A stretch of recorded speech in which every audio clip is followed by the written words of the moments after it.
गजपति जिले में आम ओडिशा नवीन ओडिशा योजनार आभासी माध्यम शुभारंभ कले मुख्यमंत्री नवीन पट्टनायक। राज्य सरकारंकर ग्रामाभिमुखी महत्वाकांक्षी योजना आम ओडिशा नवीन ओडिशा माध्यम नुआ ओडिशा सशक्त ओडिशा गठनर भित्तिभूमि को सुदृढ़ करने आरंभ होइछि अभियान। यह कार्यक्रमर फोकस हेब प्रति पंचायत।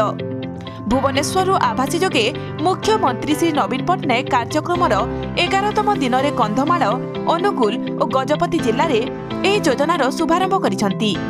प्रति पंचायत पाइबे 50 लाख टंका। गजपति जिलार पारलाखेमुंडी और मोहना दुईटी निर्वाचन मंडली को मिली 74 कोटी 50 लाख टंका। यही सबु निर्वाचन मंडलीर 7टी ब्लॉक 149 ग्राम पंचायत 1662 प्रकल्प हेब। 5T तथा नवीन ओडिशा अध्यक्ष भिके पांडियान यह कार्यक्रम को संयोजना करी रूपांतर कार्यक्रम लोकों मध्य उत्साह सृष्टि करिछि बोली कहिथिले। जिलापाल श्रुतिरंजन प्रधान अध्यक्षता करिथिले।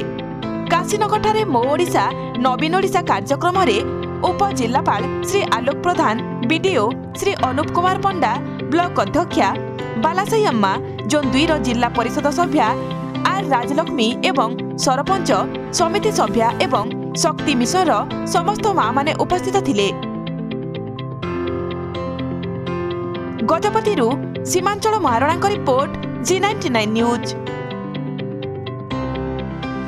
सपक्ष विपक्ष ऊर्ध्वे G99 न्यूज।